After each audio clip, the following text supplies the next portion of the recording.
Hello, and welcome to today's story. My name is Philip, and I like to dive deep into scary Asian stories and cover them in my videos.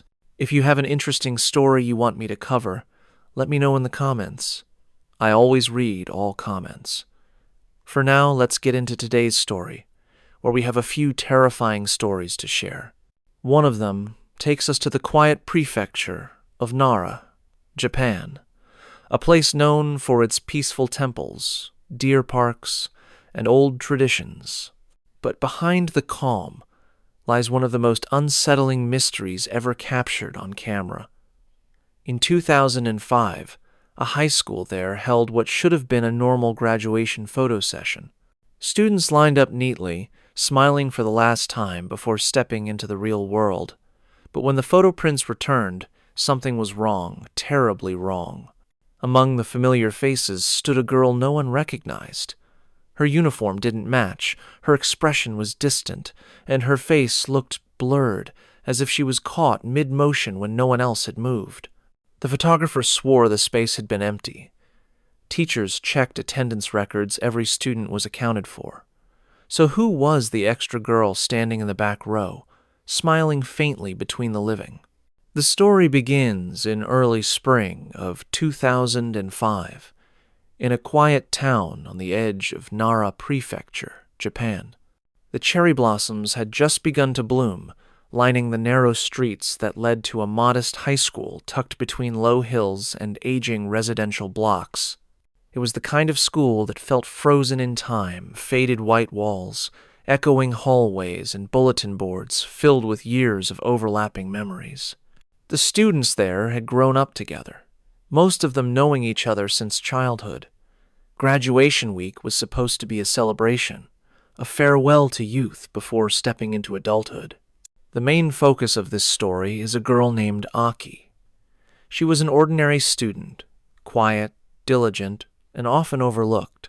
She wasn't the type to attract attention, preferring to sit near the window in class, gazing at the trees that surrounded the school courtyard. For her and her classmates, the graduation photo was meant to be a simple tradition. Every year, students gathered in front of the old main building to take one final picture together. The school's photography club handled the setup, and that year, a local photographer, a man in his 50s with decades of experience, had been invited to take the official shots. The day of the photo was clear and bright. The students laughed, joked, and fixed their uniforms while teachers tried to keep them in line. There was a strange mix of nostalgia and excitement in the air, the feeling of something ending and something new beginning. Aki remembered standing in the second row, between two classmates she'd known since elementary school. The photographer gave the usual instructions. Everyone smile. 3, 2, 1. The shutter clicked, and that was it. Just another picture for the hallway display. But beneath that cheerful atmosphere, the school itself carried an odd stillness. Some of the older teachers whispered that the grounds were built near an old road that once led to a small shrine, now long gone. Students sometimes spoke of hearing footsteps in the empty hallways during exam weeks, or seeing reflections in the windows that didn't match who was standing there. No one took it seriously, at least, not until the photo came back. A week later, the photographs arrived in a large envelope delivered to the staff room. Each class gathered to see theirs, crowding around the glossy prints. When Aki's class unfolded theirs, the room grew strangely quiet.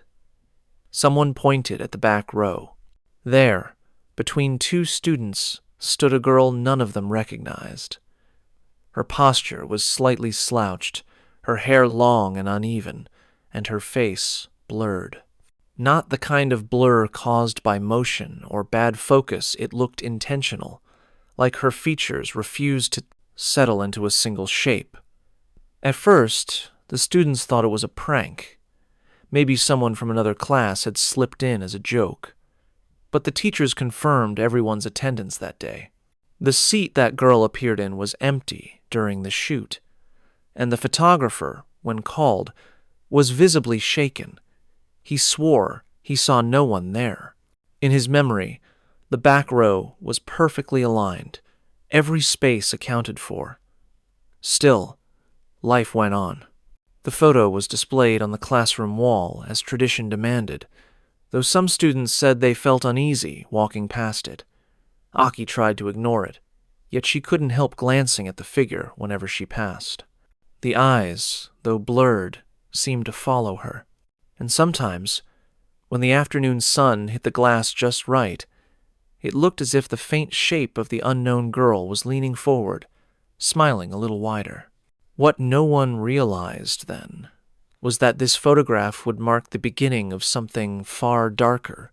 The small town of Nara would soon become the setting for one of Japan's most unsettling ghost stories, one that began not with a haunting scream or blood-stained room, but with a single class photo meant to capture a memory of youth. Instead, it captured something that was never meant to be seen again. At first, no one talked about the strange girl in the photo. The class laughed it off, pretending not to care. But in the following days, something shifted in the atmosphere of the school. It was subtle at first, whispers that stopped when someone entered a room, glances toward the hallway when no one was there. The photograph, pinned neatly to the bulletin board beside the classroom door, became an object of quiet fascination and unease. Some students swore the girl's face looked different depending on the time of day. Others claimed her uniform seemed to darken, as if it were slowly absorbing light. Aki didn't believe in ghosts, but she couldn't deny that the photo unsettled her during cleaning. Duty. She often found herself alone in the classroom, the setting sun painting long shadows across the walls. Each time she passed the photo, she felt something in her stomach twist, a quiet pressure like being watched. One evening, as she wiped down the desks, she heard the sound of shuffling shoes behind her. She turned quickly, expecting to see a classmate lingering behind. But the hallway beyond the door was empty, the fading orange light spilling across the polished floor. The following week, the class teacher, Miss Endo, decided to remove the photo temporarily. She said it was to prevent unnecessary rumors, but the truth was clear, even the teachers were uncomfortable. When she pulled the thumbtacks from the corners, a few students noticed her hand trembling slightly. She slipped the print into a folder and left it in her desk drawer. The moment the photo was gone, the class seemed to breathe easier. But that calm didn't last. The next day, when Aki and her friends entered the classroom, the photo was back on the wall. Same place. Same crooked alignment. Only this time, there was a faint smudge around the girl's face, darker, almost like a shadow spreading outward. Miss Endo insisted she hadn't put it back. She even showed her desk drawer, empty. The other teachers denied touching it as well. Someone suggested a prank, but no one admitted to it. That evening, the janitor mentioned something strange to the staff. While locking up, he had heard soft footsteps echoing in the main corridor near the classrooms. Thinking a student had stayed behind, he went to check only to find a pair of neatly placed shoes outside the music hall. No one was inside. The shoes, when brought to the office, matched the style worn by the students, but were a size too small for any of the girls in Aki's class. They were labeled with a name tag that had long faded. Soon, other small incidents began to unfold. Chalk drawings appeared on the blackboard in the morning's crude outlines of faces with hollow circles for eyes. The cleaning crew complained about hearing humming from the stairwell after dark. One boy said he received a text message from an unknown number that only contained a blurry photo of their classroom. When he showed it to his friends, they noticed the same faint figure standing at the back of the room, the girl from the photo, her head slightly tilted, as if she was trying to look directly at whoever was holding the phone. Aki started having trouble sleeping. Every night, she dreamed of standing in front of her classmates during the photo shoot. But instead of smiling faces, she saw blank expressions, and in the back row, the girl again, her face half hidden behind another student's shoulder. In the dream, the girl's mouth moved, whispering something Aki could never quite hear before waking up. The whispers grew clearer over time, like a voice getting closer. By mid-April, the story had spread beyond their class. Students from other grades came to see the photo, taking quick glances before hurrying away. Some claimed their phones malfunctioned after taking a picture of it, the images coming out distorted with streaks of white light. Others said they heard footsteps following them down the hall after leaving the classroom. The school principal ordered the photograph removed for good, this time locking it away in the archives. That night, however, something happened that none of them could ignore. During the evening shift, the security guard heard soft knocking from one of the classrooms, 3 slow knocks, followed by silence. He assumed a student had forgotten something and went to check. When he opened the door, the lights flickered weakly before returning to full brightness. The room was empty, but every chair was pulled out, facing the spot where the photo used to hang. The next morning, Miss Endo arrived early and found a new photo on her desk. It was the same graduation picture, printed again, but this time, the blurred girl's face had shifted slightly. Her head tilted more, her eyes more defined, almost recognizable. Someone had written on the back in neat handwriting, "Don't forget me." Aki couldn't explain why, but when she saw the writing, she felt a chill crawl up her spine. It was familiar somehow, like handwriting she'd seen before in old class notes, or perhaps on a name tag from a yearbook.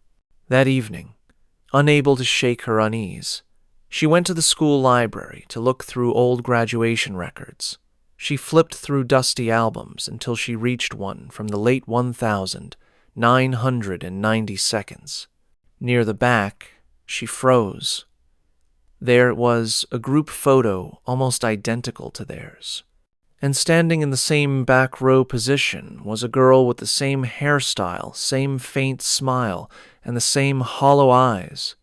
The caption below listed her name, Miyako Sato deceased, 1998.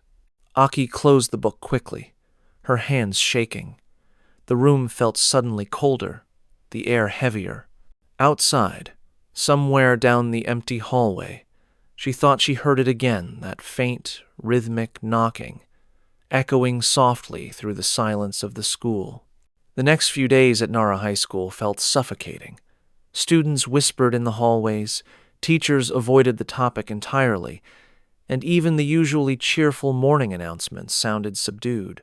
Aki tried to focus on her upcoming university entrance exams, but her mind kept drifting back to that name she had found, Miyako Sato, a girl who had once attended the same school, stood in the same spot during her graduation photo, and died before she could receive her diploma.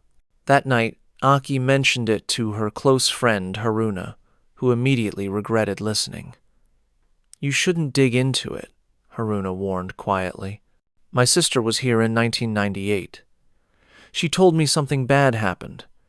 They said Miyako died on the morning of graduation, on her way to the ceremony. A truck hit her near the school gates." Her voice lowered to a whisper. "They say she was still wearing her uniform when they found her, the same one that doesn't match ours now." The realization struck Aki like ice water. The mismatched uniform in the photo, it wasn't a mistake. It was an older design, discontinued years ago, the same type worn by students from Miyako's year. Word spread fast. Someone posted about the ghost class photo online, sharing a blurred scan before the teachers could remove it again. Within hours, students claimed their phones froze when viewing the image. Some even said they saw their own reflections in the dark glass of their screens, except for one detail. Behind them, a faint outline of a girl smiling. Miss Endo grew increasingly anxious. She called a faculty meeting to discuss the strange rumors. One teacher, Mr. Kobayashi, slammed his hand on the table and insisted the photo should be destroyed completely. "You can't just burn something like that," another teacher objected. "It's part of the school record." But Mr. Kobayashi's face had gone pale. "You don't understand," he muttered. "I was here when she died. The same thing happened back then. A photo, a blurred face, and then—" He stopped mid-sentence and refused to continue. Later that evening, he stayed behind to finish grading papers. The janitor found him an hour after closing, sitting in the dark classroom, staring blankly at the wall where the photo used to hang. When asked what he was doing, he said softly, "She was here." The next morning, he didn't show up for work. His car was still in the parking lot, the keys in the ignition. Meanwhile, Aki couldn't shake the feeling that Miyako was trying to reach her. Every night, she heard faint humming in her dreams, the same melody played during their graduation ceremony.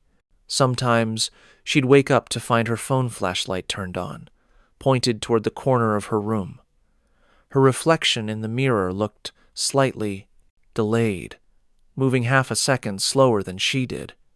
On Thursday afternoon, she stayed late to help clean the music hall. It was already dim when she entered, dust floating in the light from the windows. As she swept the floor, she noticed something. The old upright piano in the corner had a key pressed down, just one. A faint sound lingered, a note held too long. She stepped closer, her heart pounding. Slowly, the key lifted on its own. Then, without warning, another one pressed down. Then, another. The piano began to play by itself, halting, broken, but unmistakably the same tune from their graduation. Aki ran. She didn't stop until she reached the main corridor, where she collided with the janitor. He grabbed her shoulders, breathless. "You saw her, didn't you?" he asked. His voice trembled.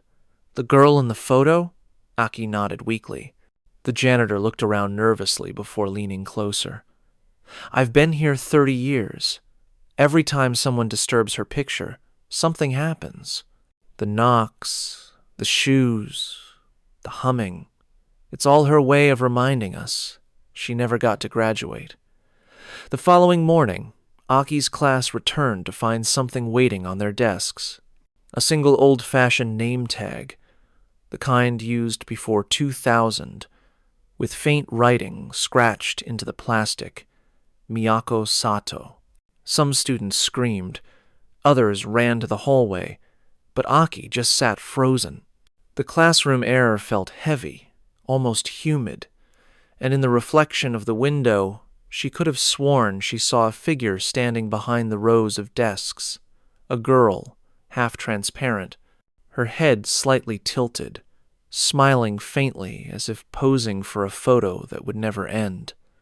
No one could explain how the tags appeared. The school administration called for an emergency assembly, claiming it was the work of vandals. But when they reviewed the CCTV footage, every camera between midnight and 3 in the morning was filled with static. Only one frame was clear, a still image of the empty classroom. Yet in the back row, for just a moment, there was that same blurred outline again, caught mid-smile. And this time, she wasn't alone. Another faint figure had appeared beside her. Someone who hadn't been there before. Someone sitting perfectly still, staring directly into the camera lens. That night, the atmosphere in Nara High grew unbearable. The teachers decided to close the campus early for the weekend, hoping time away would calm the students. But the damage was already done. The story had spread online. The photo re-uploaded again and again, each version showing the same faint girl. Some claimed new details appeared every time it resurfaced. A tilt of her head, a wider smile, a shadow behind her shoulder. Aki couldn't rest. Every time she closed her eyes, she saw the blurred girl's face. Her phone kept vibrating with anonymous messages. Blank images, all black backgrounds. timestamps that didn't make sense. 2:44 a.m., 3:09 a.m., 3:33 a.m. The pattern repeated every night. When she checked her photo gallery one morning, she noticed something that made her stomach drop. Among her class trip pictures, there was a new image she didn't take the old graduation photo, the one that had been locked away. Only this time, the faces looked wrong. Some of her classmates appeared with their eyes closed, some smiling unnaturally, and in the middle of the back row, the blurred girl's face was clear for the first time. Pale, hollow-eyed, and unmistakably human. Aki dropped her phone, the screen flickering before going black. Later that day, she went to confront Miss Endo. "We need to tell someone," she said, her voice trembling. "It's not just a rumor. Something's happening." But the teacher looked exhausted, her eyes bloodshot. "You think I haven't tried?" she said. "I spoke with the principal. I spoke with the board. They all told me to stay quiet. This school has a history, Aki. Every few years the same story repeats. Different faces, same ghost. They say it's just coincidence, but I've seen enough to know better." She hesitated before adding, "I think Miyako's spirit is trapped here in that photo, in these walls. She was never given closure." Before Aki could reply, a loud crash echoed through the hallway. They rushed out to see that the glass display case outside the staff room had shattered from the inside. Shards glittered on the floor, and lying among them was the old photograph, the original print, the one supposedly locked in the archives. It was wet, as if someone had dipped it in water, and when Aki picked it up, her fingertips came away cold, leaving faint fog-like smudges on the surface. Miss Endo tried to take it, but the moment her hand brushed the paper, she gasped and stumbled back. "It's warm," she whispered, "like someone's breathing through it." That evening, a storm rolled in, heavy rain slamming against the windows. Aki couldn't shake the feeling that the ghost wanted something not revenge, but remembrance. She decided to return to the school one last time, hoping to find proof of what really happened to Miyako Sato. Haruna begged her not to go, but Aki was determined. The school was deserted when she arrived. The wind howled through the corridors, carrying the faint scent of wet chalk and old wood. As she walked past the music hall, she heard it again, the same eerie humming from before, faintly echoing the graduation melody. The piano lid was open, the keys moving on their own. She followed the sound toward the back, where the light flickered weakly. Then she saw her. At first, just a reflection in the window, a girl in an old-style uniform, standing perfectly still in the hallway. Aki turned slowly, heart pounding. The figure was there, not an illusion this time. Her skin was pale as paper, her eyes empty yet filled with sorrow. Her lips moved soundlessly, forming words Aki couldn't hear. "Miyako," Aki whispered. The girl tilted her head slightly, just like in the photo. A faint smile flickered, not menacing but mournful. The lights above began to buzz violently, then burst one by one, showering sparks down the corridor. Aki stepped backward, her breath quickening. The air around her felt thick, suffocating. For a brief second, every classroom door along the hall slammed shut in unison. Then came the knocking. One knock, pause, 2 knocks, then 3. It came from every direction, walls, doors, even the ceiling. The sound surrounded her, echoing like a heartbeat. Aki covered her ears, trembling. The girl began to walk toward her, slow and deliberate, her shoes making no sound against the floor. With each step, the air grew colder, the lights dimmer. When she reached the edge of the light, Aki could finally hear her voice faint, almost drowned by the storm outside. "Don't forget me." Suddenly, the lights went out completely. Aki's phone flashlight flickered on by itself, revealing the girl standing just a few feet away. Her face was half shadowed, half human, as if she were fading between two worlds. Aki realized then what the ghost wanted. Not vengeance, not fear. She wanted to be remembered her graduation, her life, the ceremony she never reached. "Is that why you're here?" Aki whispered. "You want to be seen?" The ghost blinked slowly, then nodded once. Behind her, the hallway began to distort, lockers warping, floors tilting as if reality itself was twisting. The photo in Aki's hand grew hot, the image shifting again. Now, every student's face was gone, replaced by blurs, except for one. Aki's own face, standing beside Miyako, smiling faintly. The last thing Aki heard before everything went dark was the sound of a camera shutter clicking once, sharply, echoing through the empty school. When Aki woke up, she wasn't sure where she was. The floor beneath her felt cold, and the faint smell of chalk dust hung in the air. It took a moment for her eyes to adjust. She was still inside Nara High School, lying in the main hallway just outside her classroom. The fluorescent lights flickered weakly above her, buzzing in uneven rhythm. Her phone was on the floor beside her, the flashlight still on, its beam illuminating the old class photo, now wrinkled, soaked, and slightly torn at the edges. For a moment, she thought it had all been a dream. The ghost, the knocking, the piano. It couldn't have been real. But then she saw it, a faint set of wet footprints leading away from her, disappearing around the corner. They were small, delicate, like a schoolgirl's shoes. Aki pushed herself up, her heart pounding. She followed the footprints through the quiet corridor, past empty classrooms and trophy cases, filled with dust-covered awards. Every step echoed softly. The air grew colder the further she went, until her breath began to fog in front of her. The trail led her to the main office, the one room she'd never been inside after hours. The door was ajar. Inside, she found Miss Endo sitting at the principal's desk, staring at something in her hands.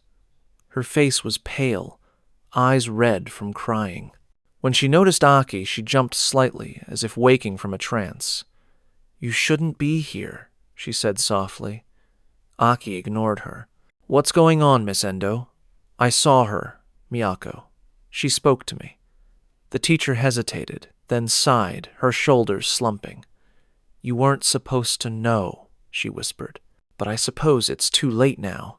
She turned the object in her hands toward Aki. It was a yearbook from 1998. The pages were yellowed, the corners frayed. She was a student here, kind, shy, always helping others. She loved the graduation ceremony. She had been planning to give a speech on stage, but that morning she was running late. She opened to a newspaper, clipping taped inside the back cover a small article, dated March 17, 1998. High school student killed in traffic accident on her way to commencement. Local police confirm the victim was hit near the south gate. Her camera was found nearby, damaged. Aki's eyes widened. Her camera. Miss Endo nodded. She was in the photography club. She wanted to take her own graduation photos that day. After her death, her classmates said her camera wouldn't turn off, even after the film was removed. The next class photo they took that spring had her in it. Faded, but there.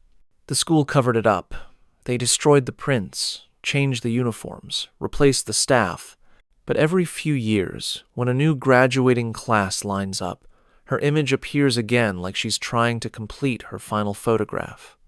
Aki looked down at the wrinkled photo in her hands. The blurred shape of Miyako seemed softer now, less menacing, more sorrowful. She just wanted to graduate, Aki murmured. Maybe, Miss Endo said, or maybe she wanted someone to remember her not as a ghost, but as a student who once belonged here. Lightning flashed outside, illuminating the room for a split second. When the light faded, Aki noticed something she hadn't before. On the far wall hung a framed staff portrait, glass cracked down the middle. Behind the reflection, faint and ghostly, was the silhouette of the same girl standing among the teachers, her hands folded neatly in front of her. Miss Endo's voice trembled. I think she attaches herself to the photo each time it's taken. The one who sees her clearly becomes the next to join her. A chill ran down Aki's spine. The next to join her? The teacher looked at her sadly. That's why I told you not to dig deeper. You're part of this year's photo, aren't you? Before Aki could respond, a gust of wind swept through the office, scattering papers across the floor. The yearbook slammed shut on its own. Somewhere down the hall, a door creaked open, followed by the faint echo of footsteps. Both of them turned toward the sound.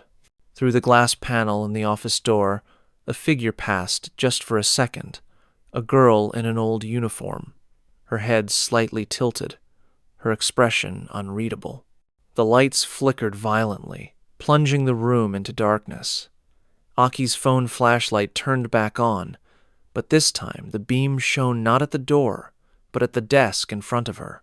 The old photograph lay there again, but something had changed. Miyako's face was clear now. Her eyes were open, calm, almost gentle, but beside her, another face had begun to blur Aki's own. Her heartbeat thundered in her ears. "Why me?" she whispered. The room temperature dropped sharply. Frost began forming on the window panes, the sound of faint humming returning the same graduation melody, soft and slow. Miss Endo clutched her chest, whispering a prayer under her breath.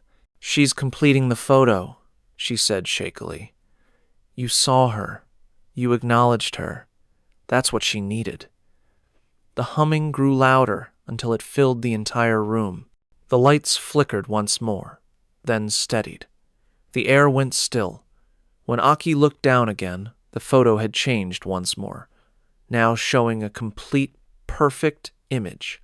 Every student smiling in uniform, clear and sharp. Miyako Sato standing proudly in the back row, her hands clasped in front of her. The blur was gone, but so was Aki. The chair where she stood moments before was empty. The yearbook lay open again, and for the first time, a new name had been added to the list of students. Beneath the final class roster, handwritten in faint pencil, was a new line. Aki Tanaka deceased, 2005. Miss Endo's trembling hand hovered over the page as the humming slowly faded away. Then, somewhere deep within the hallway, a single camera shutter clicked. Once. And silence returned to Nara High School. The following Monday, classes resumed as if nothing had happened. The storm had passed. The halls smelled faintly of detergent, and the morning light filtered softly through the windows. The students whispered about Aki's sudden disappearance. Some said she'd transferred. Others claimed she'd fallen ill. The teachers avoided the topic entirely. Her desk remained empty, her name quietly removed from the attendance sheet. When Miss Endo entered the classroom, she paused. The walls looked freshly cleaned, except for one new addition, a framed graduation photo. The principal had insisted it be displayed early, calling it a reminder of unity. The students gathered around it, curious. It looked perfect, everyone smiling, eyes bright. No blur, no distortion. But when Miss Endo's gaze drifted toward the back row, her breath caught. There, between two students, stood a girl in the old uniform, Miyako Sato, her face serene, almost grateful. And beside her, barely visible unless you looked closely, was another figure, a familiar one, Aki. Her smile was faint but unmistakable. She stood with her hands clasped, head tilted slightly, mirroring Miyako's pose. For a second, Miss Endo thought she saw both girls glance toward her just slightly before the reflection in the glass shifted. A faint breeze moved through the classroom, though the windows were shut. The photo frame trembled on the wall, the faint sound of a camera shutter clicking once again echoing through the room. Several students turned, startled, but no one spoke. By afternoon, the photo had vanished. The space on the wall was empty, a pale rectangle left behind where it had hung. The janitor swore he hadn't touched it. That night, long after the school closed, the security cameras captured a single still frame.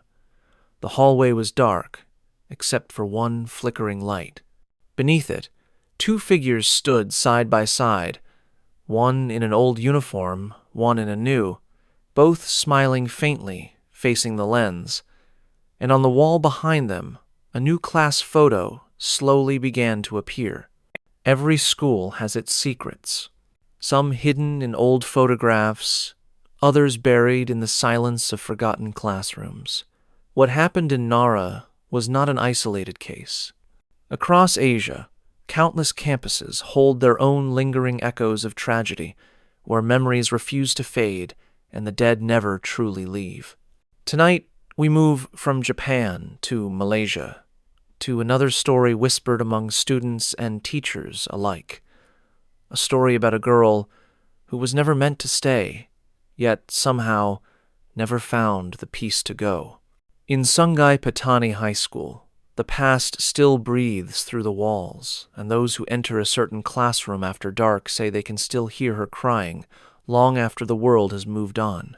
One story done, and 2 to go. I hope you like the stories so far.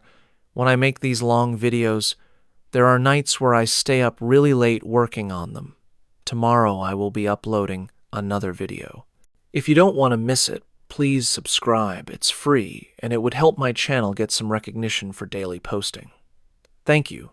The story begins in the small Malaysian town of Sungai Petani, where the air is thick with humidity and the sound of distant prayer echoes from the nearby mosque each morning. Among the rows of shophouses and the endless stretch of palm trees sits one of the oldest schools in the region, Sungai Petani High School. Its wide courtyard, cracked basketball courts, and long corridors painted in fading cream tell stories of decades gone by.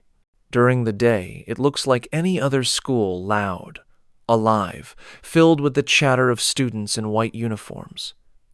But once the sun sets and the gates close, the building becomes something else entirely. The main character of our story is Aina, a quiet 17-year-old girl who transferred to Sungai Petani High at the start of her final year. Her father's job had brought the family back from Penang, and while Aina was used to moving from one school to another, something about this one felt different from the moment she stepped through the gate. The teachers were polite, the students friendly enough, but there was a tension that lingered in the air, a kind of silence that settled between conversations, especially when certain topics came up. Aina's new classroom was on the second floor of the old wing, a building locals claimed had been around since before Malaysia's independence. The walls were lined with decades of carved initials, exam schedules, and faded class photos. Her desk sat near the back, beside a window overlooking the small assembly square. At first, everything seemed normal, but there was something odd about the atmosphere of the room itself. Even on the hottest afternoons, it stayed unnaturally cool, as though an invisible draft passed through it. And sometimes, when the class was quiet, Aina thought she could hear faint knocking sounds, not from the hallway, but from within the walls themselves. When she mentioned it to her deskmate, Farah, the girl laughed nervously and brushed it off. "You'll get used to it," she said. "Everyone hears things here, especially in this classroom." Aina asked why, but Farah only shrugged, lowering her voice. "They call it the cursed room. Someone died here, a long time ago. My sister said it happened before she was even born." That night, Ina couldn't stop thinking about it. She searched online, scrolling through old forum posts and message boards, until she stumbled upon a video uploaded years earlier, shaky phone footage of students screaming, desks sliding across the floor, and the camera turning just long enough to catch a blur of white near the blackboard. The title read, Sungai Petani High Possession Incident, 2016. The comments were full of conflicting stories. Some claimed it was a prank. Others said it was real. But the top comment chilled her the most. That's the same classroom. Block C, room 2 to 3. The girl who never left. Over the next few days, Ina began noticing small things. Chalk, pieces rolling off the tray by themselves. Pages flipping open in her notebook even when there was no wind. During morning assembly, a teacher mentioned that someone kept forgetting to turn off the lights in room 2 to 3, though the janitors swore they always locked it after class. The longer she stayed, the heavier the atmosphere became. Students avoided being in the room alone, and whenever a teacher stepped out, their voices would drop to whispers. One afternoon, Ina caught sight of something carved faintly into the wood of her desk. Help me. The letters were old, half scratched away, but she could still trace them with her fingertips. When she asked her teacher, Madame Rosita, about the rumors, the woman's face grew pale. We don't talk about that, she said quietly, almost pleading. Whatever happened here, it's over. Just focus on your studies. But Ina knew it wasn't over. There was something about that classroom, something watching, listening, waiting, and sometimes, when she lingered after everyone else had gone, she could swear she heard soft crying from the front of the room, near the blackboard, the kind of sound that didn't echo through walls, but through time itself. It began on a Wednesday afternoon, a day so ordinary that Ina couldn't explain why she remembered every second of it afterward. The heat outside was suffocating, yet inside room 2 to 3, the air felt oddly cool. The overhead fans turned lazily, squeaking in slow rhythm as the class worked quietly on an essay assignment. The only sounds were pencils scratching and the occasional cough. Then, without warning, one of the classroom windows slammed shut with a sharp bang. Everyone jumped. Madame Rosita stopped mid-sentence, her chalk squealing against the board. The window latch was broken, so it shouldn't have been able to close on its own. Ina glanced around. No one was near it. A few students laughed nervously, brushing it off as wind, but there was no breeze. That day, not even the faintest one. Moments later, a piece of chalk rolled off the teacher's table, fell to the floor, and stopped perfectly upright on its end. The class went silent. Madame Rosita frowned, picked it up, and muttered something under her breath before continuing the lesson. Everyone tried to pretend it hadn't happened. After class, as the students packed their bags, Ina noticed her notebook was open to a page she didn't remember writing on. Scrawled in faint pencil across the lines were 4 words, "Don't stay after dark." She froze. The handwriting wasn't hers. She looked around the room. Most students had already left. Only Farah remained, fixing her hair in the reflection of the window. "Farah," Ina asked quietly, "did you write in my book?" Farah turned, confused. "No, why?" Ina showed her the words. Farah's expression changed. She bit her lip, closed the notebook, and whispered, "Just go home early today." Then she walked out before Ina could say another word. That evening, the sky turned orange as the sun dipped behind the school's old trees. Ina was waiting near the gate for her father, who was running late. The campus was almost empty now, just the sound of birds and the occasional creak from the old building. Then she heard it faint at first, then clearer, a rhythmic tapping from above. Knock, knock, knock. She looked up. Room 2 to three's lights were still on, even though Madame Rosita had left earlier. Through the window, she could see the faint shape of someone standing near the blackboard. A girl wearing a white school uniform. Her head was slightly bowed, long hair falling over her face. Aina's heart began to race. Maybe a student forgot something. Maybe it was just a reflection. But as she watched, the figure slowly raised its head. The face was pale, too pale, and her eyes were hollow, dark, endless. Then the lights flickered and went out. The window reflected nothing but the darkening sky. Aina ran. The next day she told Farah what she had seen. Farah listened quietly, her fingers twisting the strap of her bag. "You shouldn't have looked," she said finally. "My sister told me that's how it starts. You notice her, and then she notices you back." Aina laughed uneasily, but the words lingered. That week, small things began to happen. During morning roll call, a faint knocking would come from inside the classroom walls, slow, steady, like someone trapped inside. The teachers blamed old pipes or termites. But then the knocking started happening in other rooms too, whenever students from Aina's class walked in.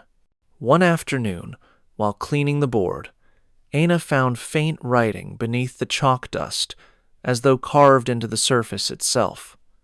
"Why did you leave me?" She rubbed at it with her sleeve until her arm ached, but the words wouldn't fade completely. The incidents grew stranger.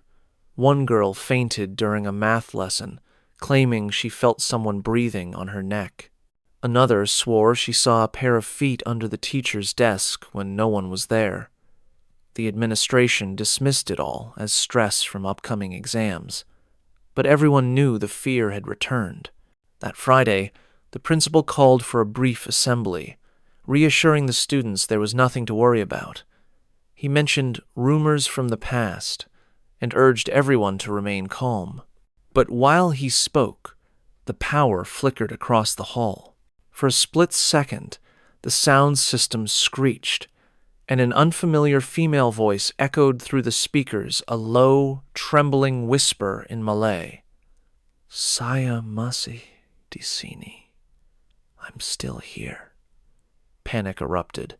Teachers tried to calm everyone down, blaming a technical fault, but several students burst into tears.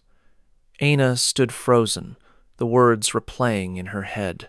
That night, she found herself replaying the assembly recording on her phone. The voice was faint but clear, and what frightened her most wasn't what it said, but what came after. A second voice, softer, almost blending with static. It whispered her name, Aina. She dropped her phone, her hands shaking. The next morning, the temperature inside room 2 to 3 had dropped so sharply that condensation formed on the desks. The janitor swore he'd closed all the windows, yet the curtains fluttered as though from an invisible draft. When he reached for the blackboard to clean it, he froze. Written across it in large, uneven letters was a single sentence. She was never meant to be alone. And beneath that, drawn faintly in chalk, was the outline of a girl standing exactly where Aina's desk was. By the following week, the atmosphere in Sungai Petani High had changed completely. Students avoided room 2 to 3 whenever possible, pretending to forget their books or asking to study elsewhere. Teachers began leaving the lights on during the day, though no one admitted why. The air inside the old classroom felt heavier now, like the humidity had turned into something living. Even during lunch, when the rest of the building buzzed with laughter, that one room stayed eerily quiet. Aina tried to convince herself it was all in her head, but the signs became impossible to ignore. Her pencil case kept moving from one side of her desk to the other.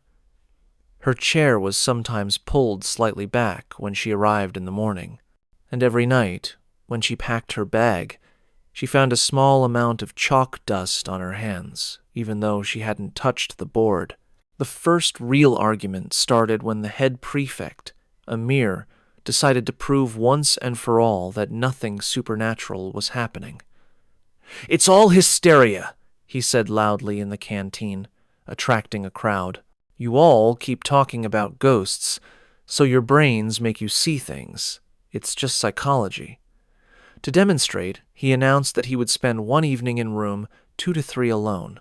That Friday, after classes ended, Amir unlocked the room with the spare key and turned on his phone camera. Several students gathered outside in the hallway, laughing nervously as he waved at them through the glass door. "See? Nothing's happening," he called out, grinning. "No ghosts. No." The lights flickered. Someone screamed. Through the window, the students saw Amir freeze mid-sentence, his smile fading. He turned slowly toward the blackboard. The camera in his hand trembled, capturing a glimpse of faint white writing forming behind him, letter by letter, as if being drawn by invisible hands. "You said my name." Then his phone went dark.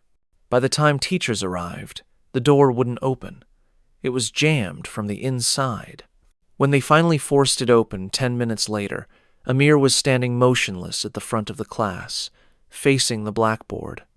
His eyes were open, but he didn't respond to anyone. A thin line of chalk dust marked the outline of a handprint across his back. He was taken to the nurse's office, dazed and pale. All he said before fainting was, "She's standing behind the board." That night, a local ustaz, a religious teacher, was brought in to perform a cleansing prayer.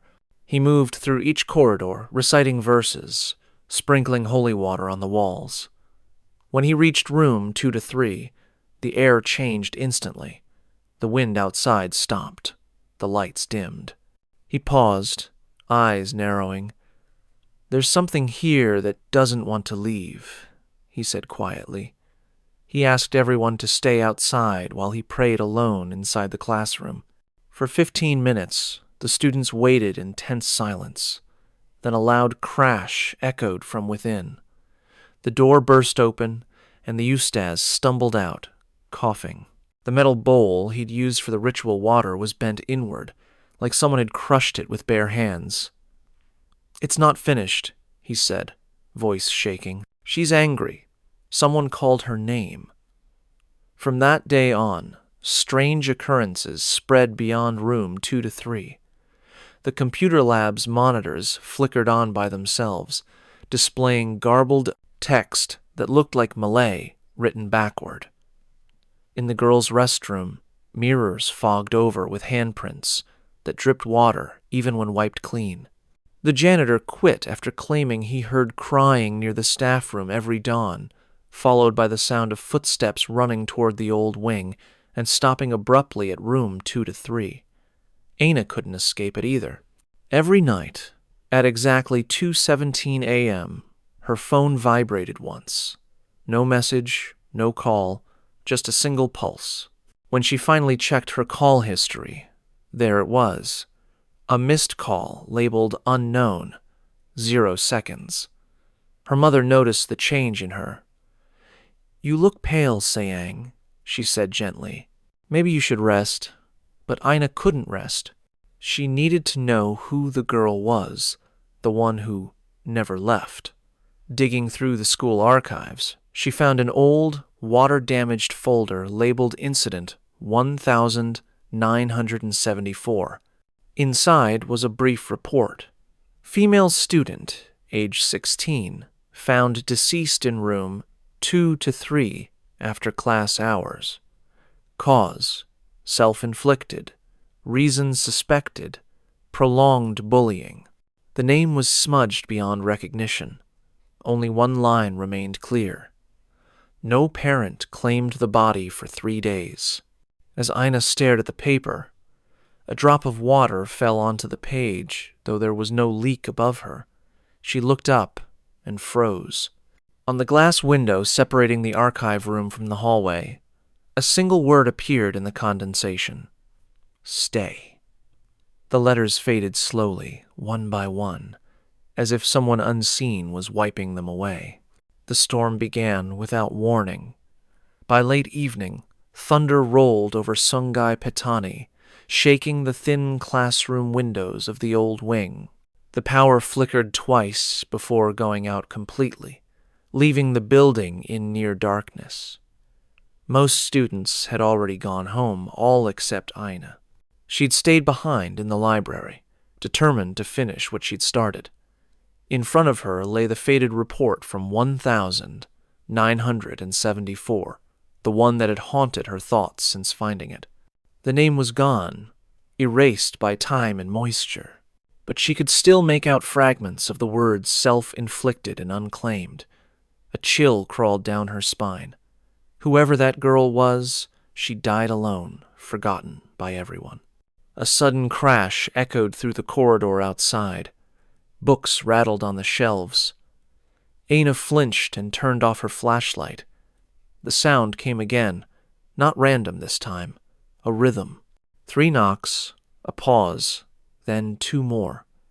Exactly like the knocking she had heard in her classroom weeks earlier. Her instinct told her to leave, but curiosity rooted her in place. She took her phone, its weak light trembling as she stepped into the hallway. Rainwater leaked from the ceiling, pooling in uneven spots on the cracked floor tiles. The air smelled faintly of damp wood and something metallic. As she walked past the stairwell, she noticed something strange. Muddy footprints leading up toward the second floor. They were faint but fresh bare feet, small and unevenly spaced. Her heart pounded harder with every step. The footprints stopped outside room 2 to 3. The door was slightly open, swaying gently though there was no wind. Aina pushed it wider and stepped inside. The classroom was dark, but moonlight filtered through the high windows, casting long, pale stripes across the floor. Desks were perfectly aligned. The blackboard gleamed faintly, as if freshly wiped. Everything looked normal, too normal, but the air felt wrong, heavy, compressed. Then she saw it. Someone was standing at the front of the room, back turned, motionless. A girl in a white school uniform. The hem of her skirt was damp, her hair long and clinging to her shoulders. Aina's breath caught in her throat. She tried to speak, but the words stuck. The girl slowly tilted her head to the side, just enough for Aina to see her profile, pale skin, hollow eyes, and a faint, trembling smile. Her lips moved soundlessly at first, then formed the words, "Why did you leave me?" The temperature dropped instantly. Frost began to creep. Along the window edges, the lights flickered back to life for half a second, revealing dozens of faint handprints on the walls, layered over one another, some small, some smeared, some trailing down as if someone had been dragged. Aina stumbled backward, but the door slammed shut behind her. The girl turned fully now, her expression changing sorrow, twisting into something darker, desperate. "You all left me," she whispered. "You laughed. You watched."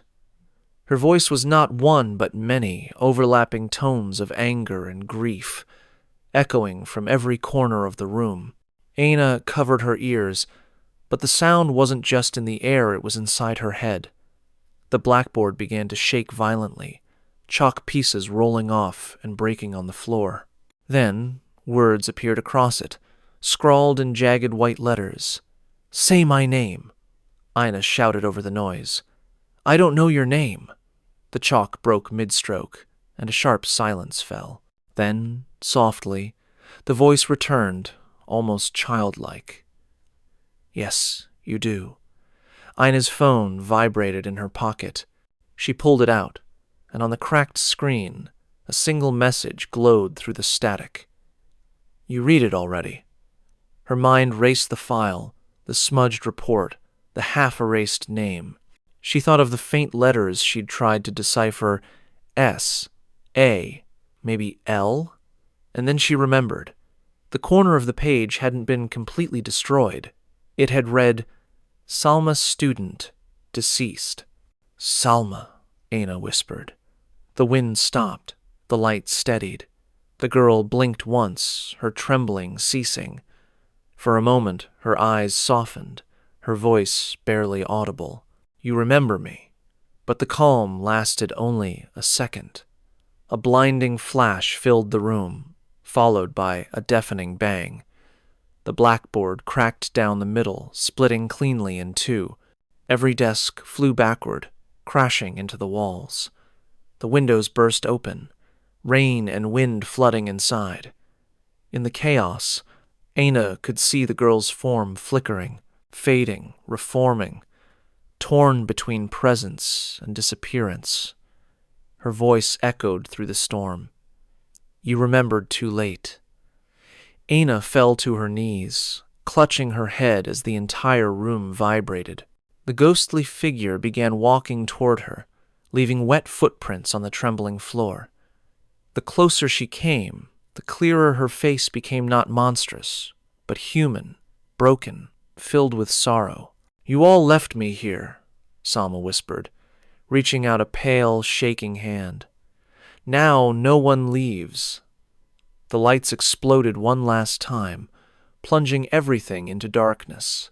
Aina screamed, but no sound came out. When the thunder finally faded, the old classroom stood silent again. Desks scattered, windows shattered, the air still cold.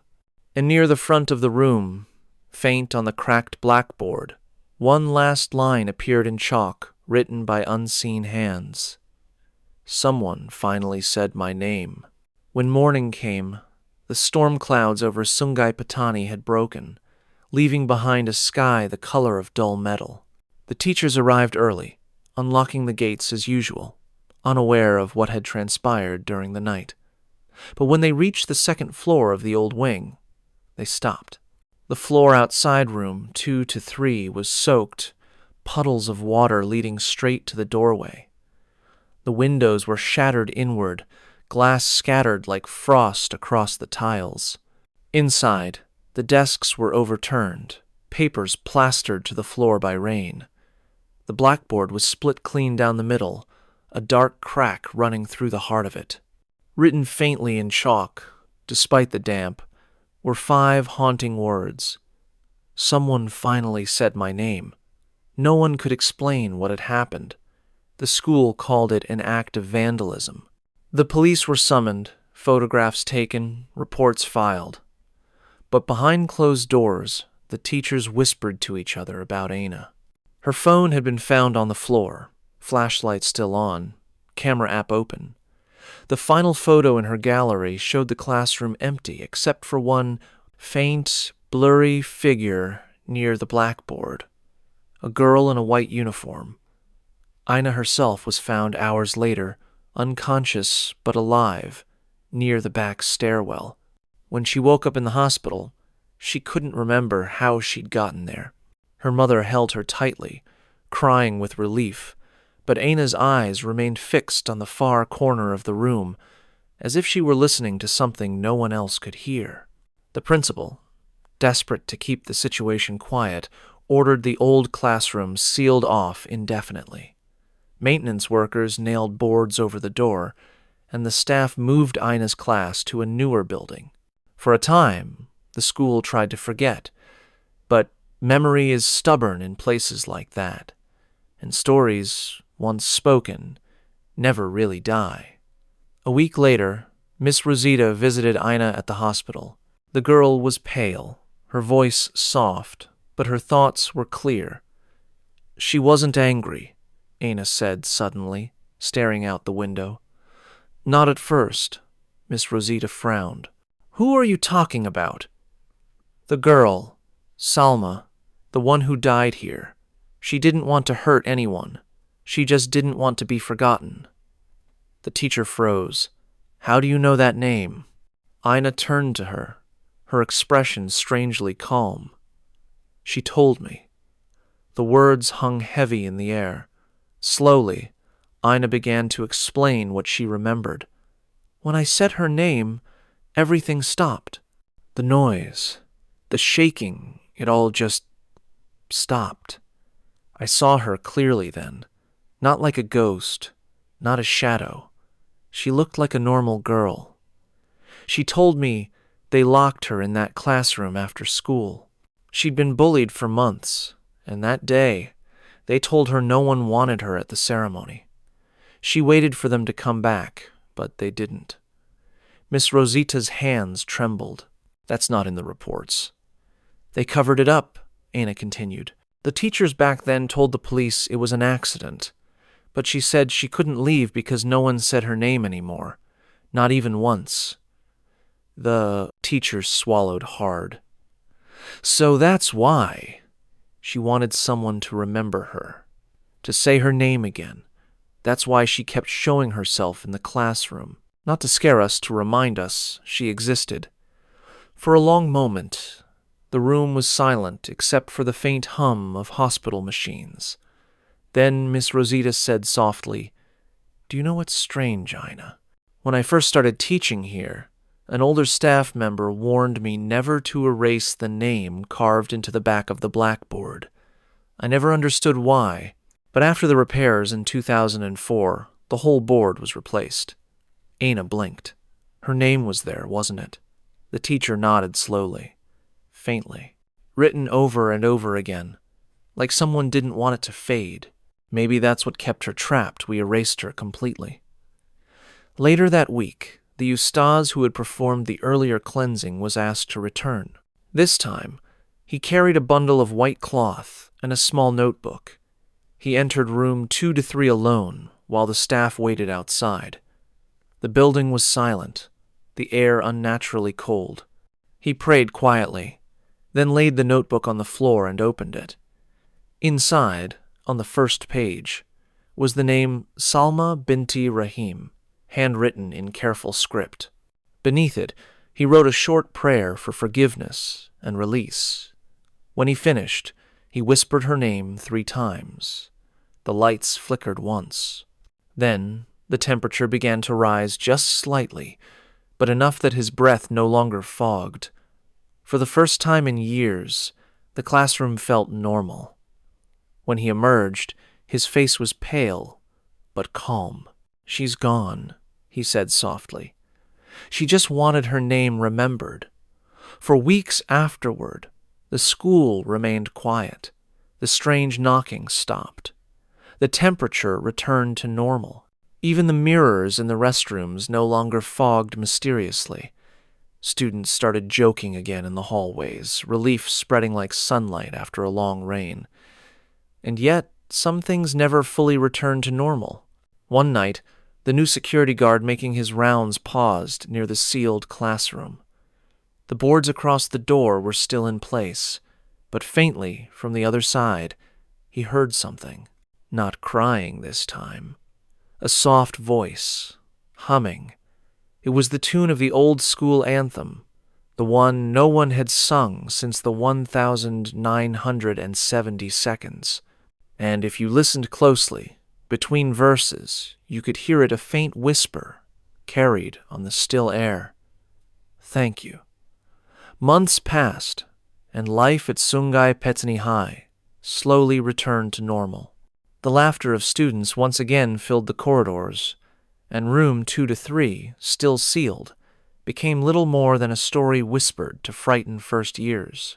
The administrators planned to renovate the entire old wing, repaint the walls, install new lighting, and finally remove the boarded door. They wanted to erase the last traces of what had happened. On the morning of the renovation, workers arrived early. The foreman, a stocky man in his 40s, pried loose the first wooden board and pushed the door open. A rush of cold air spilled out, carrying the faint scent of chalk dust and something sweet like wilted jasmine. Inside, the classroom was spotless. Not a trace of water damage, no broken desks, no cracked blackboard. Everything looked freshly cleaned. The workers exchanged nervous glances. "Must have been sealed tighter than we thought," one muttered. Then, one of them noticed something strange, a single notebook lying open on the teacher's desk. The paper was yellowed, but the handwriting was neat, careful. On the first page, in faded ink, it read, "Attendance, Class of 1,974. Below the old list of names, a new one had been added in handwriting that looked too recent. Aina Binti Rahman. The foreman frowned, about to call out to the others, when a faint sound broke the silence, the creak of a chair. He turned toward the back of the room, and for a heartbeat, he thought he saw someone sitting at one of the desks, a girl in a white uniform, hair falling over her face, her hands folded neatly on the table. But when he blinked, the seat was empty.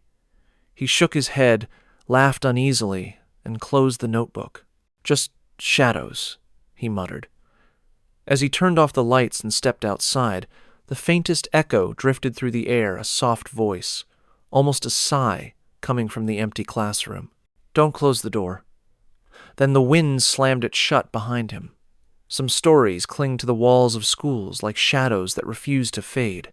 From Nara's ghostly class photo to Sungai Petani's restless spirit, each tale reminds us that tragedy doesn't always end with death sometimes.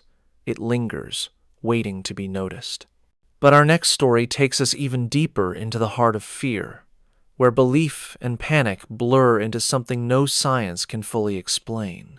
This time, we travel to Kelantan, Malaysia, where an ordinary morning in 2016 erupted into chaos.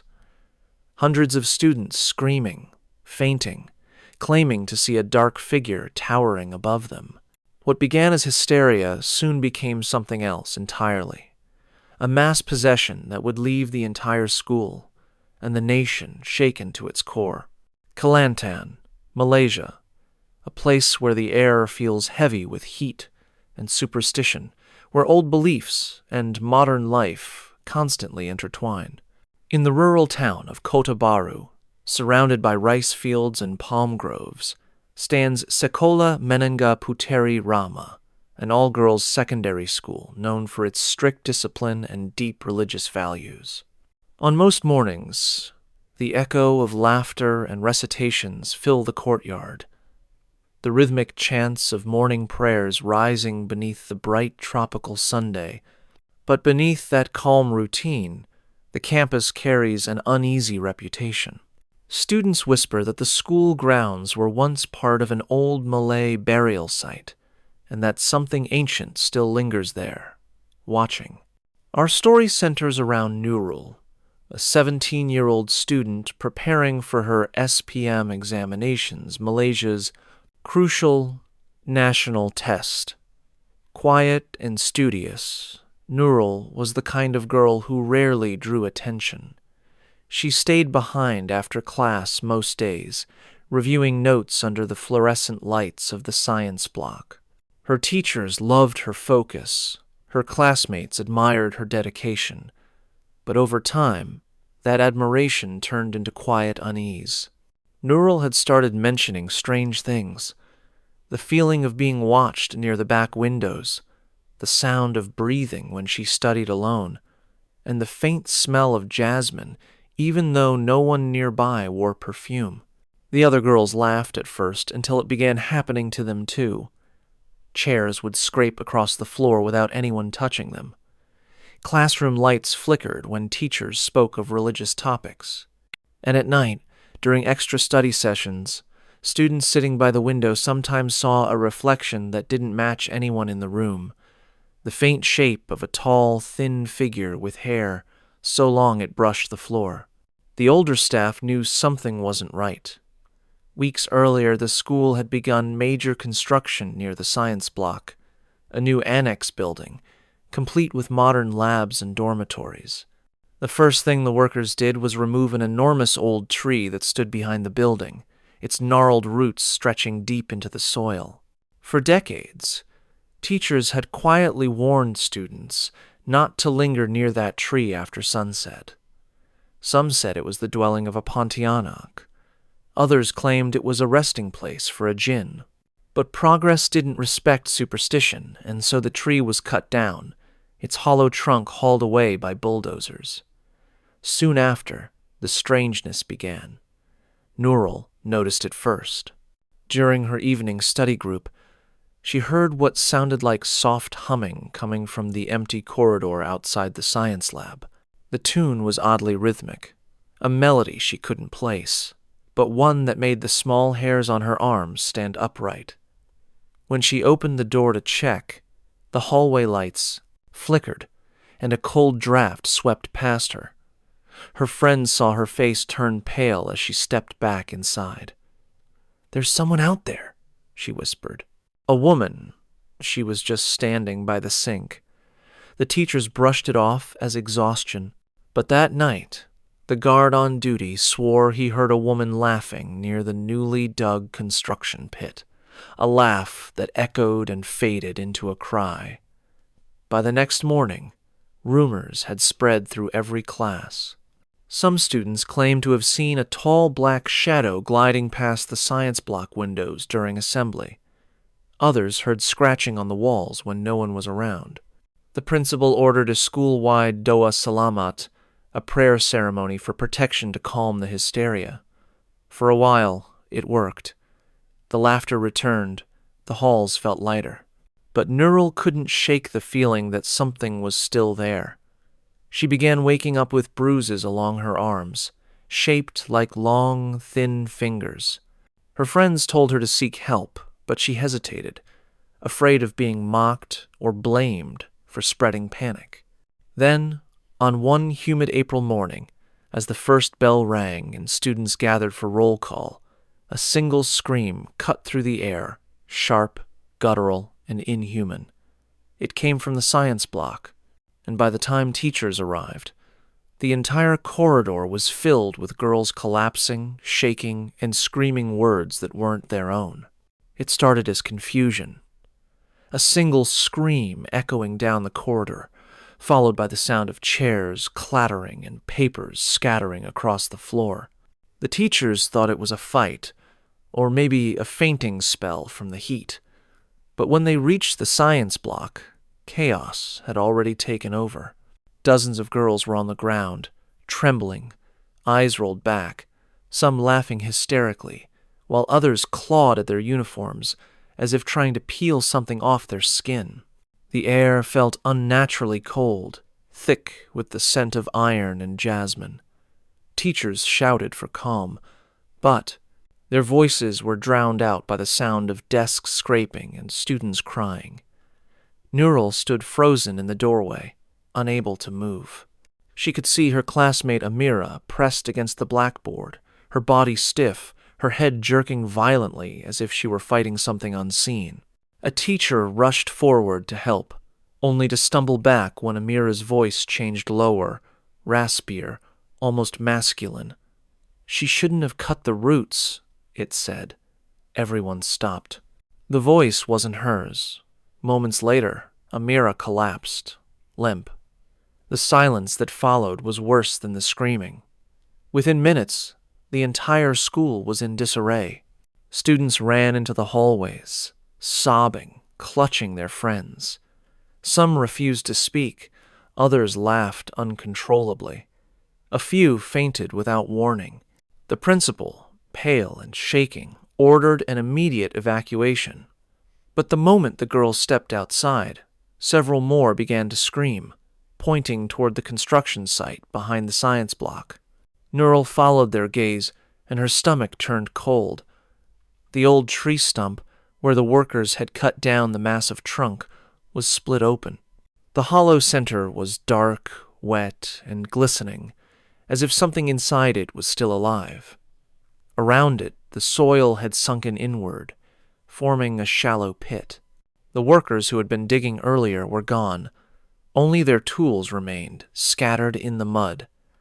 By noon, the school was closed, parents called, and local authorities summoned. But no one had answers. The teachers tried to calm the parents, insisting it was a case of mass hysteria.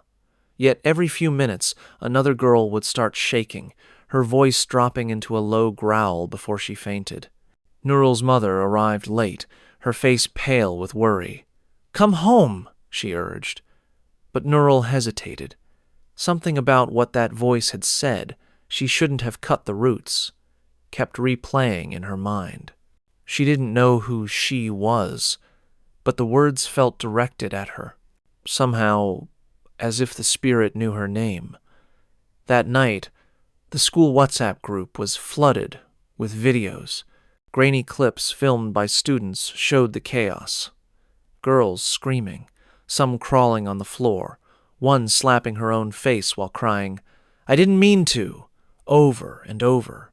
Another video, taken outside near the science block, captured something else, a faint figure, black and thin, standing motionless near the tree stump. When the camera panned back, the figure was gone. By morning, the story had spread beyond Kelantan.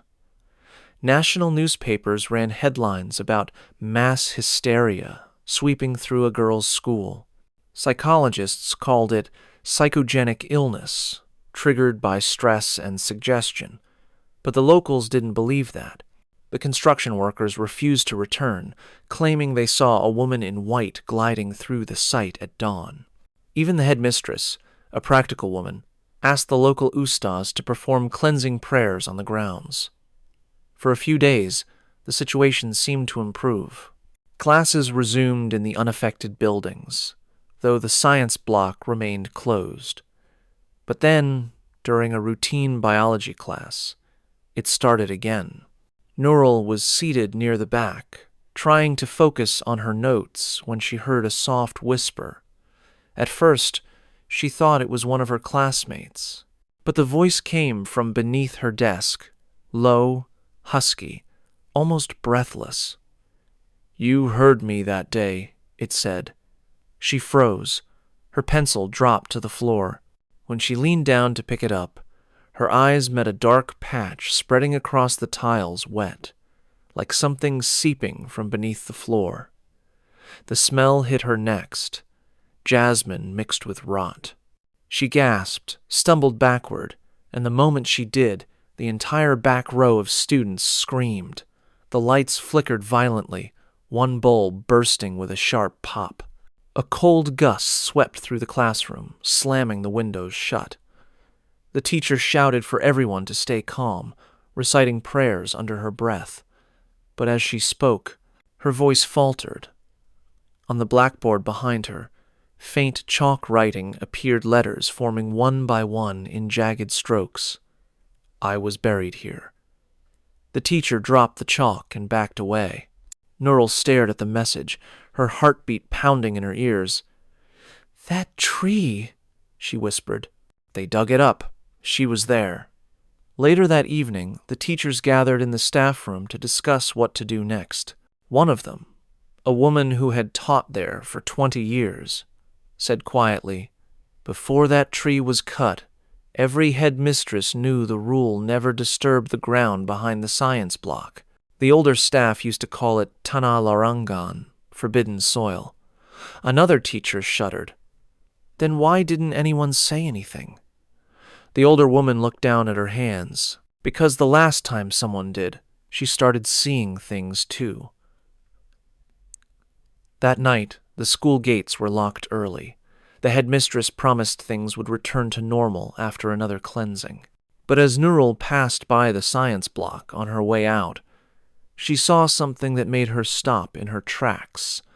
A single, fresh footprint, pressed deep into the muddy soil by the tree stump.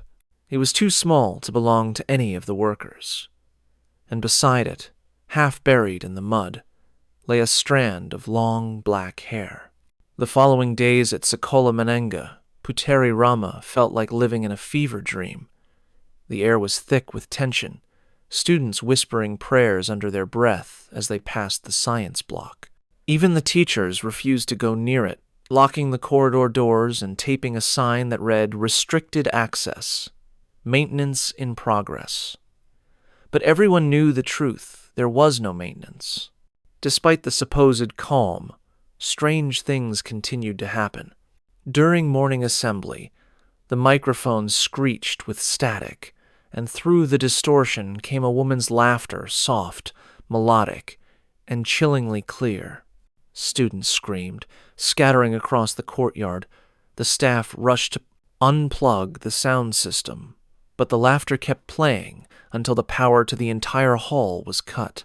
When electricity returned minutes later, the headmistress stood pale-faced, refusing to meet anyone's eyes. That afternoon, an ustaz was called once more to perform ruqya, a series of protective prayers in every classroom. He moved from room to room, burning incense and sprinkling holy water, his calm voice echoing through the corridors. But when he reached the science block, he stopped abruptly. The temperature there was colder than anywhere else, and the faint smell of jasmine grew stronger the closer he got to the back door. His voice trembled slightly as he said, "This place, something was bound here long before this school existed." He recited verses for nearly an hour, his prayer beads shaking in his hands. But the longer he prayed, the louder the sounds became, faint knocking from inside the walls, followed by the sharp scrape of metal across the floor. At one point, he turned to the teachers and whispered, "It's mocking the prayer." When he finally left, his face was ashen. "Do not enter this block after Maghrib," he warned.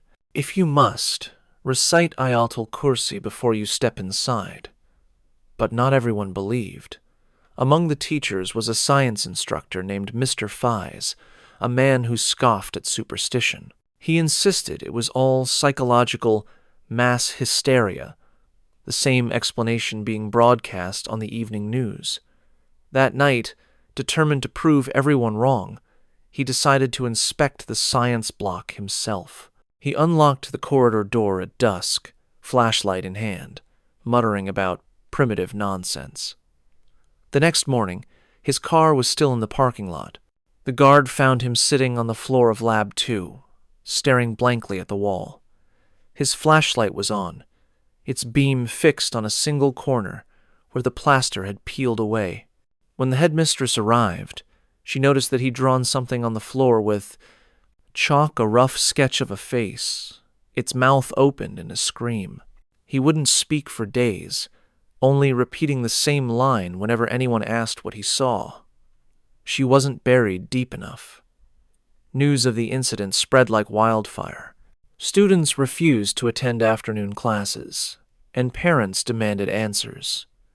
The school board tried to downplay the situation, but that only made things worse. Reporters began gathering outside the gates, asking about the Kelantan possession case.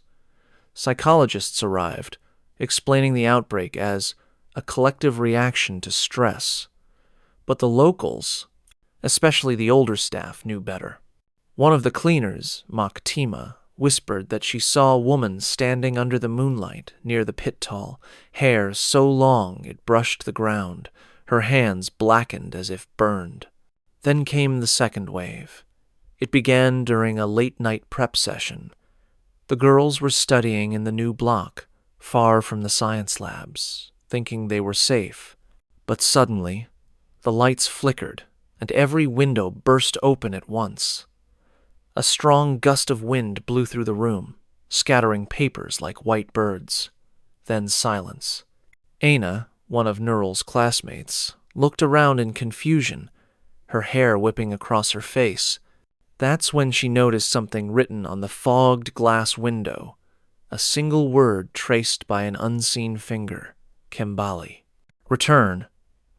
The girls screamed, bolting for the doors, but they wouldn't budge. The air felt heavy again, charged like static. Then, from the dark corridor beyond, they heard footsteps, slow, deliberate, dragging across the tile. Nurul, clutching her Quran tightly, whispered a prayer. Her voice shook, but she refused to look away. And then she saw a shadow stretching along the floor before her, impossibly long, bending around corners where no light reached. When the doors finally burst open, the girls ran for their dormitories, crying and praying. Teachers found them huddled together, trembling. No, one slept that night. By morning, the ustaz returned, looking weary but resolute. He stood before the entire assembly and said, You disturbed a grave that was never meant to be touched. The one who lived beneath that tree, she is not gone. She was bound to it, and when you cut it down, you set her free." The crowd fell silent. Somewhere in the distance, a bell rang faintly, though no one was near it. And from the far end of the corridor, a gust of cold air swept through the hall, carrying with it the faintest trace of jasmine once again. Night fell heavy over Sekolah Menengah Puteri Rama. The storm that had been threatening all evening finally broke, sheets of rain hammering against the roof, thunder rumbling over the fields like distant footsteps. The students had been sent home early, the dormitories cleared, the gates locked. But Nurul had stayed behind. She couldn't explain why, only that something inside her whispered she needed to see it for herself, one last time. The science block loomed in the distance, its windows black and reflective under the flashes of lightning. The rain soaked her shoes as she crossed the courtyard, clutching a small Quran to her chest. Each flash of light revealed the outlines of the school empty corridors, dripping ceilings, the faint sway of prayer flags caught in the wind. But beneath it all was something else. The smell of jasmine, faint but unmistakable, cutting through the rain. She reached the back of the building. The construction pit where the old tree once stood had filled with rainwater, forming a murky pool. The wind howled through the hollow, carrying whispers that sounded almost like words. Nurul's flashlight flickered as she approached, the beam cutting across the muddy ground. That was when she saw it. The outline of a figure, half submerged in the rain-soaked soil, tall, thin, hair spilling across the ground like black seaweed. It was motionless, yet every instinct in her body screamed that it was alive. The air around her grew colder with each step, the sound of her breathing loud in her ears. "Who are you?" she whispered, her voice trembling. "Why are you here?" At first, there was only the rain, then a faint movement, a slow, deliberate lifting of the head. Through the curtain of black hair, 2 eyes caught the light hollow, gleaming, unearthly. A voice rose, layered and distorted, like several people speaking at once. "You took my home." Nurul stumbled back, the Quran slipping from her hands into the mud. "We didn't mean to," she said, her voice breaking. "No one knew." The voice cut her off with a sharp, echoing whisper. They knew. They all knew. Lightning flashed again, and suddenly she wasn't alone. Dozens of faint shapes surrounded the pit silhouettes of girls in old-school uniforms. Faces blurred, heads bowed. They stood motionless, like echoes frozen in time. Their mouths moved in perfect unison, whispering the same word over and over. "Kembali, Kembali, Kembali. Return." The ground trembled beneath her feet. The water in the pit rippled violently, as if something massive was stirring beneath it. Nurul fell to her knees, covering her ears, her heart pounding so loud it drowned out the thunder. From the main building, the headmistress and several teachers ran toward the sound. They shouted her name, but their voices seemed to fade the closer they came. The air thickened, like a wall between them. The headmistress clutched a string of prayer beads, chanting Ayatul Kursi, but the wind tore the words from her lips. Inside the storm, Nurul looked up to see the tall figure rising from the pit fully now, its soaked white gown clinging to its form, long hair floating in the wind as if underwater. The eyes glowed faintly red for a moment, then dimmed, leaving behind only hollow darkness. The entity's voice came again, but softer this time. "They built over me. They planted me beneath." From their footsteps. A flash of memory hit Nurul the stories the elders used to tell about spirits tied to old trees, guardians of the dead who could not be disturbed without consequence. The workers had torn down her resting place. They had taken her body, her roots, her silence, and now She had nowhere to go. "I'm sorry," Neural whispered. "Please, what do you want from us?" The figure tilted its head slightly, the wind twisting around her like a scream. "I want them to see!" Suddenly, the science block lights flickered on all at once, illuminating the hallways. The teachers inside screamed. Every window and glass cabinet reflected the same thing, the woman's pale, drenched face staring back from every surface. The scent of jasmine flooded the air so strongly it made people gag. One of the Ustaz, who had rushed back to help, began shouting prayers, his voice shaking. He threw holy water toward the pit, but the droplets evaporated before they reached it, turning into mist. Then, silence. The figure's eyes fixed on Neural. The rain stopped mid-fall, frozen for a heartbeat. The world went still. "You heard me first," it said. "So you will remember me last." A gust of wind knocked her backward. She fell hard, her head striking the ground. For a moment, her vision went white. She saw flashes the tree before it was cut, children playing around it, a woman watching from the shadows, smiling faintly. Then the sound of digging, chainsaws, screams. When she opened her eyes again, the pit was empty. The storm had stopped. The teachers reached her, shouting her name, pulling her to her feet. The water had receded, leaving behind the exposed roots of the old tree, and tangled among them what looked like fragments of bone. The headmistress covered her mouth, whispering, "Ya Allah." The Ustaz stared at the ground, face pale. She was buried here. They built this school over her grave. Nurul could only stare, shivering. The scent of jasmine still hung faintly in the air, carried on the dying wind, and somewhere in the distance, a low, sorrowful voice whispered one last word. "Remember." The next morning, the sun rose weakly over Kelantan, its pale light washing over the soaked grounds of Sekolah Menengah Puteri Rama. The storm had passed, but the silence that followed felt heavier than thunder. The police were already on site, tape marking off the muddy pit behind the science block. Workers stood in uneasy clusters, their faces drawn and pale. No one spoke above a whisper. Nurul sat on a wooden bench beneath the veranda, a blanket wrapped around her shoulders. Her uniform was still damp, her fingers trembling as she clutched a cup of hot tea. Around her, the teachers murmured quietly, their eyes flicking toward the pit. The air smelled faintly of mud and something floral jasmine again, faint but unmistakable. The headmistress approached, flanked by the Ustaz and two officers. She knelt in front of Nurul, her expression soft but strained. "They found something," she said gently, "buried beneath the old roots." Nurul swallowed hard.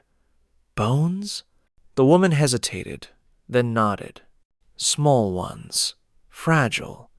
They're not sure if they're human, but the police are sending them for examination. There were also pieces of white cloth too old to be from any recent burial." Nurul looked away. Her mind replayed the night before, the shadow rising from the water, the whisper that had felt like it came from inside her own head. "You took my home. She wasn't just haunting us," Nurul murmured. "She was trapped there, buried under that tree." The Ustaz shifted uncomfortably. "If that's true," he said, "then she was bound to it, her spirit tied to the soil.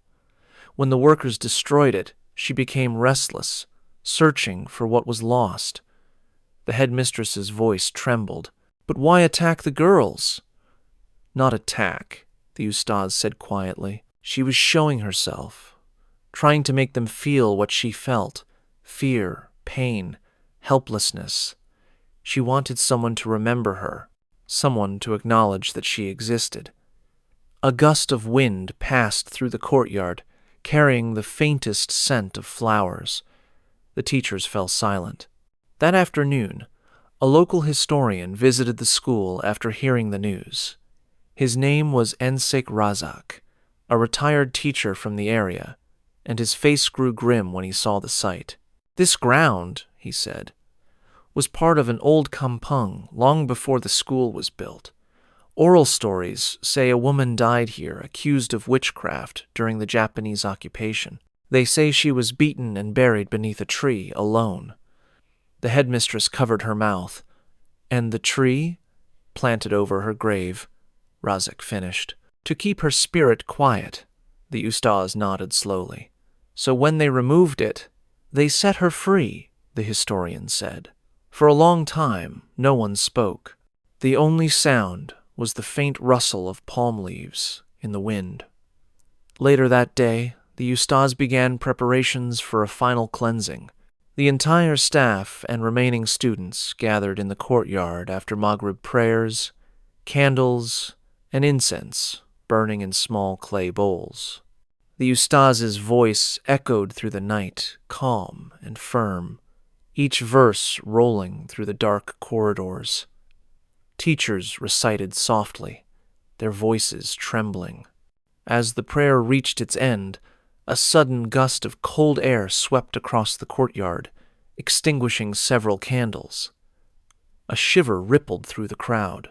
Then, from the darkness of the science block, came a faint sound, not a scream this time, but a low humming. A melody, slow and mournful, rising and falling like a lullaby. Nurul's head lifted. She recognized it instantly. "That song," she whispered. "It's the same tune I heard before the first attack." The ustaz raised his hand, his eyes narrowing. "Do not be afraid," he said softly. "She's listening." He stepped closer to the sealed corridor and began to speak directly into the dark. "You have been seen. You have been remembered. You were wronged here, and your resting place was disturbed. But you are free now. May Allah grant you peace." The humming grew louder for a moment, then faded slowly, dissolving into silence. The air felt lighter, warmer. The smell of jasmine lingered for a few seconds more before dissipating entirely. The next day, the police finished their investigation. The bones, they confirmed, were indeed human belonging to a young woman, likely buried decades ago. No official record could identify her, but DNA tests were impossible due to decay. The report would later list her as unknown female, early 22nd, estimated death circa 1,940 seconds. The school reopened a week later. Students returned cautiously, eyes darting toward the science block, even though it remained sealed. But the laughter slowly returned, the tension easing with each passing day. Nurul, though, couldn't forget. She walked to the back of the building one evening, standing before the patch of newly blessed soil where the old pit had been filled in. Someone had planted a small sapling there, a new tree, its leaves trembling gently in the breeze. She crouched down, brushing her fingers against the damp earth. "You can rest now," she whispered. "I won't forget you." The wind stirred lightly, and for just a moment she thought she heard a voice faint, soft, almost content. "Terima kasih. Thank you." Nurul smiled, wiping a tear from her cheek. She stood and turned to leave, but as she walked away, a single petal fell from the new tree, white, fragrant, perfectly shaped. It drifted down slowly, landing on the ground where her shadow passed, and beneath the soil, something faintly shifted, not in anger, but as if settling deeper, finally at peace. At least, for now. Weeks passed, and life at Sekolah Menengah Puteri Rama seemed to settle back into rhythm. The laughter of students once again filled the courtyard, the scent of jasmine replaced by the smell of rain and chalk. The science block remained sealed, its windows covered and doors padlocked, soon fading into the background of daily life. a forbidden place the students avoided, except for the occasional dare whispered among the brave. Nurul had finally returned to her classes, quieter than before, but calm. She focused on her studies, stayed near friends, and tried not to think about the night of the storm. The new tree that had been planted behind the building had grown quickly, its small branches already shading the ground where the pit once was. Every morning, the janitors found the soil freshly damp, as though watered overnight, though no one claimed responsibility. One Friday, just before dismissal, the headmistress gathered the students for a brief announcement. After discussions with the board, she said, we've decided to reopen the science block next term. Everything has been blessed and renovated. It's safe now. The crowd murmured uneasily, glancing toward the old wing. Nurul felt a faint chill creep up her arms. That evening, curiosity got the better of her. As the last students left, she walked quietly toward the sealed door, its paint newly refreshed. Through the small glass pane, she saw the faint reflection of her own face, tired, calm. Then, a second reflection appeared beside hers. A woman, pale, eyes empty but not cruel. Her hair long, her face half hidden. Nurul froze. Her breath caught in her throat. The woman's lips moved, forming silent words. Not yet. The glass fogged instantly, and when Nurul blinked, the reflection was gone. The hallway was empty, silent, except for the hum of fluorescent lights. She stepped back, trembling, before turning away. But as she walked off, the faint scent of jasmine returned, drifting from behind the locked door. And somewhere deep inside the science block, faint and deliberate, came the sound of nails softly scratching on the wall. I hope you enjoyed these stories. Tomorrow we will be uploading another terrifying story. Feel free to subscribe and put on your notifications to never miss another scary video. I upload almost every day. Wish you all the best.